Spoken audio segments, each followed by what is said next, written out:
Hey guys, आप सभी का वेलकम है गुरुकुल हब यूट्यूब चैनल पर। आज की वीडियो उन सभी स्टूडेंट्स के लिए है जो ग्रुप डी एग्जाम की तैयारी तो कर रहे हैं लेकिन अच्छा खासा स्कोर नहीं बना पा रहे।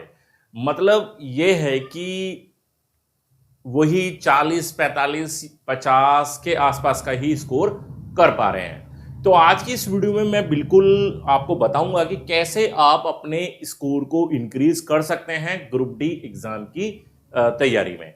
और इससे आपको डेफिनेटली फायदा मिलेगा अगर इस प्रोसेस को जो मैं यहाँ पर बताऊंगा उसको अगर फॉलो करते हैं तो डेफिनेटली आप ग्रुप डी में अच्छा स्कोर करके एग्जाम को पास फाइनली कर लेंगे। वीडियो पसंद आती है वीडियो को लाइक जरूर से करना, शेयर करना दोस्तों के साथ और चैनल को जरूर से सब्सक्राइब कर लिया करो। काफी बच्चे ऐसे हैं जो चैनल को सब्सक्राइब नहीं किए हैं अभी तक। वीडियो में आगे बढ़ने से पहले मैं आपको बता दूं कि हमारा एक गुरुकुल हब जो एंड्रॉयड ऐप है उस पर एक कोर्स चल रहा है। ठीक है, ये कोर्स है आपका मैथमेटिक्स का। ठीक है, ये सभी एग्जाम को टारगेट करते हुए NTPC, group D, SSC, UPSI. एक साल का कोर्स भी है इसमें।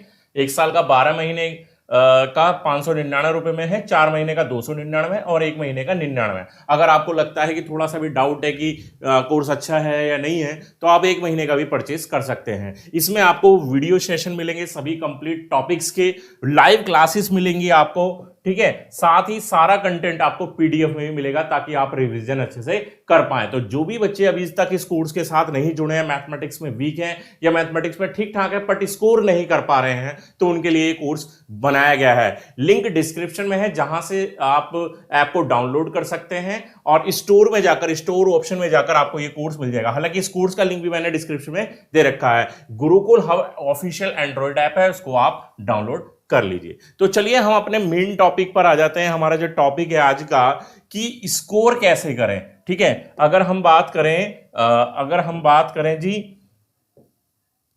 ग्रुप डी के एग्जाम में तो स्कोर कैसे किया जाए। ठीक है, स्कोर करना एक बहुत बड़ा मुद्दा बन गया है। ठीक, 40, 45, 50 या 55 या 60 में मैं कहूं भाई ये सब ऐसे नंबर है, इन पे सिलेक्शन तो मुश्किल ही है ना, कोई चांस ही नहीं बनता। तो अगर इस पे चांस नहीं बन रहा तो अब अपने आप में क्या इंप्रूवमेंट हमें लाने की जरूरत है, ये आज की इस वीडियो में मैं आपको बताकर चल रहा हूं। तो देखिए, काफी सारे बच्चे मॉक टेस्ट लगाते होंगे, ठीक है, लेकिन मॉक टेस्ट लगाने का सही तरीका आपको नहीं पता, तो आपको मैंडेटरी मॉक टेस्ट लगाने होंगे। अच्छा, कुछ बच्चे तो लगा लेते हैं लेकिन कुछ बच्चे मॉक टेस्ट से डरते हैं। डरने की सीधी सीधी वजह क्या होती है, यानी कि वो ये जानना नहीं चाहते, अपने आप को धोखा देना चाहते हैं कि वो कितने पानी में है। मॉक टेस्ट क्या होता है, वो हमें ये बताता है कि हम कितने पानी में, अभी हम कहां स्टैंड कर रहे हैं, अभी हमारी तैयारी किस लेवल की है। ठीक है, तो वो इस चीज से थोड़ा सा डरते हैं, घबराते हैं। लेकिन आपको देखिए, एक एग्जाम है, एक कॉम्पिटेटिव एग्जाम है, एक युद्ध की तरह। अगर आप डरोगे तो डेफिनेटली हारोगे। आपको डरना नहीं है, हिम्मत साहस का परिचय देते हुए आगे बढ़ना है और सभी ऑब्स्टेकल जो बाधाएं हैं उनको पार करते हुए आगे निकलना होता है। तो मॉक टेस्ट आपको मैंडेटरी लगाकर चलना है। ठीक है, मॉक टेस्ट लगाइए। अब मॉक टेस्ट लगा तो लिया, एक बच्चे कह रहा है जी मेरे 50 ही आते हैं या 55 ही आते हैं या 60 आते हैं या 65 ही आते हैं और रेगुलरली इतने ही आ रहे हैं। डेली में मॉक टेस्ट लगा रहा हूं लेकिन रेगुलरली मेरा इतना ही स्कोर बन रहा है, तो यानी कि आप मॉक टेस्ट को ठीक से नहीं लगा रहे। अगर इतना ही स्कोर आपका कंटिन्यूअस 15 दिन, 20 दिन या 1 महीने से या 2 महीने से लगातार बन रहा है तो आप मॉक टेस्ट पर ठीक से काम नहीं कर रहे, इसका यही मतलब होता है। अब ठीक से काम नहीं कर रहे तो किस तरह से आपको यहां पर काम करने की जरूरत है। तो आपको करना क्या है, आपने जो भी मॉक टेस्ट लगाया उसमें मैथ्स के क्वेश्चंस होंगे, ठीक है, उसमें रीजनिंग होगी, उसमें जीके होगी और उसमें जनरल साइंस जीएस होगी और उसमें करंट अफेयर होगी। ठीक है, करंट अफेयर को छोड़ देते हैं क्योंकि जब मॉक टेस्ट लगाते हैं तो होता है कई बार कि प्रीवियस ईयर क्वेश्चंस भी आ जाते हैं, तो इसको थोड़ा सा भी इस पर फोकस नहीं करना है। हमें ध्यान देना है इन 4 चीजों पर। ठीक है, मैथ्स, रीजनिंग, जीके, जीएस। तो आपने मैथ्स का अगर लगाया सेट और 30 क्वेश्चन मान लीजिए आपके मैथ्स के वहां पर हैं, ठीक है, तो क्या आपने 30 के 30 क्वेश्चन ठीक किए? आपका सबसे पहला ये देखना है आपको कि आपने क्या उन 30 के 30 सवालों के सही जवाब दिए हैं? अगर नहीं दिए, आपने 20 दिए हैं, तो यानी कि आपने 10 कम सवालों के जवाब दिए। अब 10 सवाल आपने ये देख लेना है तुरंत के तुरंत कि किन किन टॉपिक्स से थे। क्या ये परसेंटेज का क्वेश्चन है, नंबर सिस्टम का है, प्रॉफिट एंड लॉस का है, एलसीएम एचसीएफ का है, मेंसुरेशन का है, ट्रिग्नोमेट्री का है, अलजेब्रा का है, सिंप्लीफिकेशन का है, सिंपल इंटरेस्ट का है, चक्रवृद्धि ब्याज यानी कंपाउंड इंटरेस्ट से है, एलिगेशन से है। ठीक है, तो किस टॉपिक से ये क्वेश्चन 10 क्वेश्चन संबंध रखते हैं? अगर आप इन 10 क्वेश्चन को गलत कर रहे हैं तो जिन जिन टॉपिक से ये बिलोंग करते हैं यानी कि आपकी प्रॉब्लम उन सभी टॉपिक्स में है। तो ये 10 टॉपिक से भी हो सकते हैं, एक टॉपिक से 2 क्वेश्चन भी हो सकते हैं। तो आपकी प्रॉब्लम ये है, ना कि ये वाली। इस प्रॉब्लम को तो आप पूरी तरह से सॉल्व कर चुके हैं। अब ये सवाल नहीं गलत होगा, सवाल ये गलत हो रहा है। और कंटिन्यूअसली आप जब डेली सेट लगा रहे हैं तो कंटिन्यूअसली यहां गलती हो रही है, यहां आप ठीक कर रहे हैं, ये आपका ठीक चल रहा है, यहां गलती हो रही है, इस गलती पर काम करना है। तो आपने उन टॉपिक को उठाकर, मान लीजिए एक टॉपिक से कोई सवाल गलत हो रहा है आपका परसेंटेज से, तो प्रॉफिट पर 2-3 घंटे बैठकर लगातार मेहनत कर लीजिए। जिस तरह के सवाल गलत हो रहे हैं उन सारे सवालों को बार बार करिए। एक बार मत कीजिए, 2 बार कीजिए, 3 बार कीजिए, मतलब एक जैसे 8-10 सवाल कर दीजिए। फिर वो नेक्स्ट टाइम जब भी वो सवाल आपके मॉक टेस्ट में आएगा फिर वो गलत नहीं होगा, है ना। तो बारी बारी से हमें इन 10 के 10 सवालों को देख लेना है कि किन टॉपिक से है और इनसे संबंधित सभी सवालों को सॉल्व कर लेना है। सेम हमें रीजनिंग में अप्लाई करना है, सेम टू सेम हमें रीजनिंग में अप्लाई करना है। अगर आप मैथ और रीजनिंग में मैक्सिमम स्कोर कर लेते हैं, समझ रहे हैं ना मेरी बात को, मैक्सिमम स्कोर अगर मैथ रीजनिंग में कर लेते हैं, जो कि बहुत बड़ी बात नहीं है, बच्चे 100% तक यहां पर कर लेते हैं।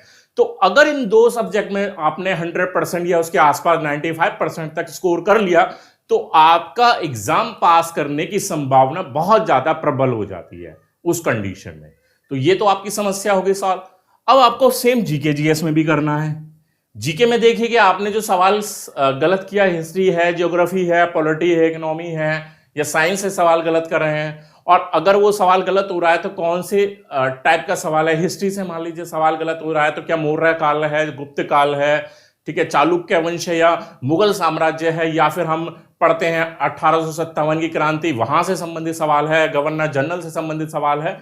तो उससे हमें पता चलेगा कि हमारी प्रॉब्लम कहां है। उन प्रॉब्लम्स को आपने तैयार कर लेना है बारी बारी से धीरे धीरे। अब देखिए, मान लीजिए आपने आज एक मॉक टेस्ट लगाया, मॉक टेस्ट नंबर 1, ठीक है। अगर आपने इन सारी प्रॉब्लम्स पर काम कर लिया उसी दिन, तो जिस दिन आप सेकंड मॉक टेस्ट लगाएंगे या नेक्स्ट डे आप अगर मॉक टेस्ट नंबर 2 लगाते हैं, तो इसका मतलब यह है कि जो पहले प्रॉब्लम थी वो सेकंड मॉक टेस्ट में आप अब फेस नहीं कर रहे। ठीक है ना, समझ रहे हैं। तो हो सकता है यहां पर आपका स्कोर कुछ बढ़ जाए, मैं कहता हूं नहीं भी बढ़ा, मान लीजिए यहां पर सवाल सारे ही अलग आ गए, और भी अच्छी बात हो गई। तो अब सेकंड मॉक टेस्ट में भी आप सेम यही प्रोसेस अपनाइए जो मैंने बताया है, ठीक है। फिर थर्ड में अगर यहां से मिलती जुलती कोई भी सेम प्रॉब्लम होगी तो वो यहां पर प्रॉब्लम नहीं करेगी, और सारे नए सवाल हैं तो भी अच्छी बात है, नई चीज सीख रहे हैं आप बार बार। तो आप जब 10 मॉक टेस्ट या 15 मॉक टेस्ट या 20 मॉक टेस्ट लगा चुके होंगे, अब उन मॉक टेस्ट में ये भी देखिए कि किस डेट में आपने कौन सा मॉक टेस्ट लगाया, उसका स्कोर क्या है। तो डेफिनेटली आपका स्कोर जो होगा धीरे धीरे इंक्रीज होना शुरू हो जाएगी। ये एकदम से होने वाली चीज नहीं है। मैं कहूं कि 60 से सीधे 90 हो जाएगा, पॉसिबल नहीं है भाई। 60 से सीधे 90 हो जाएगा, पॉसिबल नहीं है। धीरे धीरे आप उस 90 के लेवल तक भी इजीली पहुंच पाएंगे, बशर्ते कि आप पूरे डेडिकेशन के साथ, मेहनत के साथ इस प्रोसेस को, इस पूरे काम को करते हैं। क्लियर, समझ में आ गई आपको एक एक बात। तो जो भी मैंने इसमें वीडियो में जितनी भी बातें बताई हैं इनको बारीकी से समझिए। समझ में नहीं आई अभी तो इस वीडियो को दोबारा से देखिए, तीसरी बार देखिए, चौथी बार देखिए। बार बार चीजों को जब हम रिवाइज करते हैं ना, जब चीजें हमें अच्छे से समझ में आती हैं, एक बार करने से मैक्सिमम बच्चों को नहीं समझ में आएगी। तो जो मैंने यहां पर बातें बताई उसको 2 बार देखिए, 3 बार देखिए, 4 मॉक टेस्ट लगाने के बाद भी देखिए कि सर ने क्या बताया, क्या प्रोसेस यहां पर हमें अपनाना है, तो उस पर काम कीजिए। ठीक है, क्लियर। तो चलिए, आज की वीडियो में आपको यही एक स्ट्रैटेजी प्लान आपके साथ शेयर करना था कि किस तरीके से हम ग्रुप डी के एग्जाम में अच्छा स्कोर कर सकते हैं। आई होप कि मेरी बताई हुई सारी बातें आपको पसंद आ गई होंगी। पसंद आ गई है वीडियो को लाइक कर दीजिए, शेयर कर दीजिए दोस्तों के साथ, और चैनल को सब्सक्राइब नहीं किया है तो चैनल को भी सब्सक्राइब कर दीजिए। मिलते हैं नेक्स्ट वीडियो में, तब तक के लिए बाय, थैंक यू।